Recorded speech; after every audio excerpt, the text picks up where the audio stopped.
ಸಚಿವರು ಈಗಾಗಲೇ ಉತ್ತರವನ್ನು ಕೊಟ್ಟಿದ್ದಾರೆ. ನಮ್ಮ ಕುಂದಾಪುರ ಕ್ಷೇತ್ರದ ವ್ಯಾಪ್ತಿಯೊಳಗೆ 21 ಕಿಲೋಮೀಟ್ರು ಕರಾವಳಿ ಸಮುದ್ರ ತೀರದ ಒಂದು ಪ್ರದೇಶ ಇದೆ. ಇಲ್ಲಿ ಮೀನುಗಾರರೇ ಕುಲಕಸಬನ್ನು ಮಾಡಿಕೊಂಡು ಆರ್ಥಿಕವಾಗಿ ಭಾರಿ ಹಿಂದುಳಿದ ಪರಿಸ್ಥಿತಿಯಲ್ಲಿದ್ದಾರೆ. ಪ್ರತಿ ವರ್ಷ ಈ ಮಳೆಗಾಲದ ಸಮಯದಲ್ಲಿ ಸಮುದ್ರ ಕೊರೆತ ಉಂಟಾಗಿ ಅವರ ಆಸ್ತಿಪಾಸ್ತಿ, ಮನೆ, ತೆಂಗಿನ ಮರ ಪ್ರತಿ ವರ್ಷ ಹಾನಿ ಆಗ್ತಾ ಇರ್ತದೆ. ಈ ಹಂತಕದಲ್ಲೇ ಅವರು ಆತಂಕದಲ್ಲಿ ಜೀವನವನ್ನು ಮಾಡ್ತಾ ಇರ್ತಾರೆ. ಸಚಿವರು ಹೇಳಿದ್ದಾರೆ ಅನುದಾನ 20 ಕೋಟಿ ಉಂಟು, ಹಂತ ಹಂತವಾಗಿ ಕಾಮಗಾರಿ ಸಮುದ್ರ ಕೊರೆತದಲ್ಲಿ ಮಾಡ್ತೇವೆ ಅಂತೇಳಿ. ಅವರ ಅಧಿಕಾರಿಗಳನ್ನು ಕೇಳಿದರೆ ಏನೂ ಹಣ ಇಲ್ಲ, ಯಾವ ಕೆಲಸವನ್ನು ಬಂದರು ಇಲಾಖೆಯಲ್ಲಿ ಮಾಡಲಿಕ್ಕೆ ಸಾಧ್ಯ ಇಲ್ಲ ಅಂತೇಳಿ ಹೇಳ್ತಾ ಇದ್ದಾರೆ. ನಾನು ಸಚಿವರನ್ನು ಮನವಿ ಮಾಡೋದು, ಈ ವಿಷಯದಲ್ಲಿ ತಾವು ಸಹ ಅದೇ ಕರಾವಳಿ ಭಾಗದವರು ಇದ್ದೀರಿ, ಈ ವಿಷಯದಲ್ಲಿ ಸಚಿವರ ಹತ್ರ ಚರ್ಚೆ ಮಾಡಲಿಕ್ಕೆ ಒಂದು ಅವಕಾಶ ಇದೇ ಅಧಿವೇಶನದಲ್ಲಿ ತಾವು ಕಲ್ಪಿಸಿ ಕೊಡಬೇಕಂತ ತಮ್ಮಲ್ಲಿ ನಾನು ಕೇಳ್ಕೊಳ್ತೇನೆ. ಓಕೆ, ಮಂತ್ರಿಗಳೇ.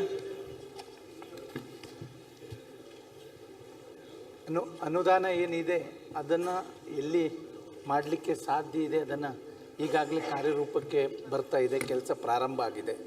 ನೀವೀಗ ಚರ್ಚೆಗೆ ಕೇಳಿದ ಅಧ್ಯಕ್ಷರು ನಿರ್ಣಯಕ್ಕೆ ನಾನು ಬದ್ಧನೆ. ಈಗ ಸಚಿವರಿಗೆ ಇದು ಕಡಲು ಕೊರತೆ ಬಹುಶಃ ಇದು ಬಹಳ ಗಂಭೀರವಾಗಿ ಸರ್ಕಾರ ತಗೊಳ್ಬೇಕು. ಒಂದು ಮೀನುಗಾರರಿಗೆ ಅಲ್ಲಿ ಬಹುಶಃ ನಿರ್ಭಯವಾಗಿ ಜೀವನ ಮಾಡಲಿ, ಅವರ ವೃತ್ತಿಯನ್ನು ಮಾಡಲಿಕ್ಕೆ. ಎರಡನೇದು ಪ್ರವಾಸೋದ್ಯಮಕ್ಕೆ ಸಂಬಂಧಪಟ್ಟಾಗೆ ಬಹುಶಃ ಇದು ನಮಗೆ ಪ್ರಯೋಜನ ಆಗ್ತದೆ.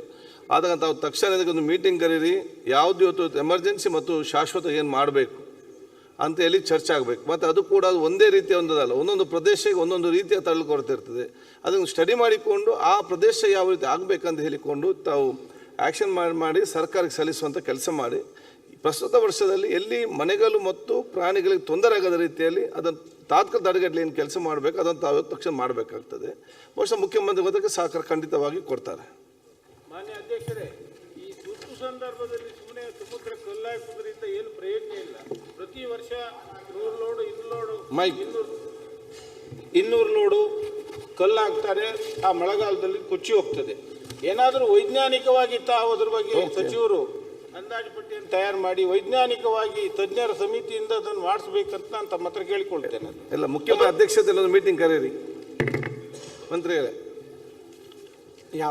ಯಾವುದೇ ಒಂದು ಕಾಮಗಾರಿಯನ್ನು ಈಗ ತುರ್ತಾಗಿ ತಗೊಳ್ಳೇಬೇಕಾಗ್ತದೆ, ಇಲ್ಲಾಂದ್ರೆ ಹೋಗುವಂಥದ್ದು ಹೋಗ್ತದೆ ಅನ್ನುವಂಥ ಉದ್ದೇಶದಿಂದ ನಾವು ಪರ್ಮನೆಂಟ್ ಆಗಿ ಮಾಡುವಂಥದ್ದೇ ಯೋಚನೆ ಮಾಡಿದ್ದೇವೆ.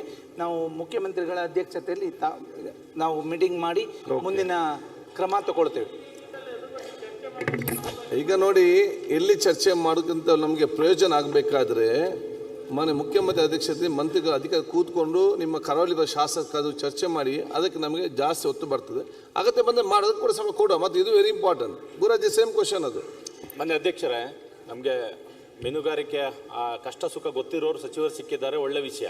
ಆದರೆ ಅವರು ಸ್ಥಳಕ್ಕೆ ಬರುವಾಗ ಅದು ನನಗೆ ಇನ್ನೊಂದು ಅವಧಿಯಲ್ಲಿ ಹೇಳಿದ್ರು ಅಡ್ಡಿಲ್ಲ, ಒಟ್ಟು ನಮಗೆ ಸಚಿವರು ನಮಗೆ ಸಿಗುದಿಲ್ಲ. ಅದು ಅಧಿಕಾರಿಗಳ ಸಮಸ್ಯೆಯ ಸ್ಥಳೀಯ ಒತ್ತಡ ಗೊತ್ತಿಲ್ಲ. ಆಗ ನಿಜವಾದ ಸಮಸ್ಯೆ ನಮಗೆ ಕಣ್ಣೆದುರು ತರ್ಲಿಕ್ಕೆ ಆಗುದಿಲ್ಲ, ಹೇಳಲಿಕ್ಕೆ ಆಗ್ತಾ ಇಲ್ಲ. ಇದೊಂದು ವಿಶೇಷ ಏನಂತೇಳಿ ಯೋಚನೆ ಮಾಡಿ ಕೊಡೋದು. ಜಿಲ್ಲಾ ಉಸ್ತುವಾರಿಗಳು ಜಿಲ್ಲಾ ಪ್ರವಾಸ ಇಂತಹ ಪ್ರವಾಹ ಸಂದರ್ಭದಲ್ಲಿ ಜಿಲ್ಲಾ ಉಸ್ತುವಾರಿಗಳು ಅಲ್ಲಿಗೆ ಬರುವಾಗ ಶಾಸಕರಿಗೆ ಮಾಹಿತಿ ಇರುವುದಿಲ್ಲ. ಜಿಲ್ಲಾಧಿಕಾರಿಗಳಲ್ಲಿ ಸಭೆ ಮಾಡ್ತಾರೆ, ಶಾಸಕರು ಇಲ್ಲದೆ ಸಭೆ ಮಾಡುವುದು. ಸರಿ, ಕೆಲವೊಂದು ಸಂದರ್ಭದಲ್ಲಿ ತಮಗೆ ಮಾಹಿತಿ ಕೂಡ ಹೆಚ್ಚು ಕಮ್ಮಿ ಆಗಿರ್ಬೋದು. ಆದ್ರೆ ನಾವು ಕೂಡ ಶಾಸಕರಿಗೆ ಮಾಹಿತಿ ಕೆಲವೊಂದು ಸಂದರ್ಭ ಅಲ್ಲ, ಬಂದಿದ್ದಾರೆ. ನಾವು 5 ಬಿಜೆಪಿ ಶಾಸಕರು ಸಮಸ್ಯೆ ಸಚಿವರಿಗೆ ತಾವು ಸೂಚನೆ ಕೊಡಬೇಕು. ನನ್ನ ಕ್ಷೇತ್ರಕ್ಕೂ ಮೊನ್ನೆ ಮೀನುಗಾರಿಕೆ ಮತ್ತು ಬಂದರು ಸಚಿವರು ಬಂದಿದ್ರು. ನಾನು ಸ್ಥಳೀಯ ಶಾಸಕ, ನನಗೆ ಗೊತ್ತಿಲ್ಲ. ಕಡಲ ಬದಿಗೆ ಹೋಗಿ ಎಲ್ಲ ಅಲ್ಲಿ ಯಾರನ್ನು ಕರ್ಕೊಂಡು ಹೋಗಿ ಎಲ್ಲ ಅಲ್ಲಿ ಏನೇನು ಅಂತ ಹೇಳಿಕೊಂಡು ಅದರ ಬಗ್ಗೆ ಪರಿಶೀಲನೆ ಮಾಡಿದ್ರು ಮಂತ್ರಿಗಳೇ. ಎರಡು ಜಿಲ್ಲೆ ಸಮಸ್ಯೆ ಸಚಿವರಿಗೆ ಹೇಳಲಿಕ್ಕೆ ಓಕೆ, ನೆಕ್ಸ್ಟ್ ಬಂದಾಗ ಎಲ್ಲ ತಿಳಿಸಿ ಹೋಗಿ ಎಲ್ಲರಿಗೂ ಕೂಡ. ವಿನಯ್ ಕುಲಕರ್ಣಿ.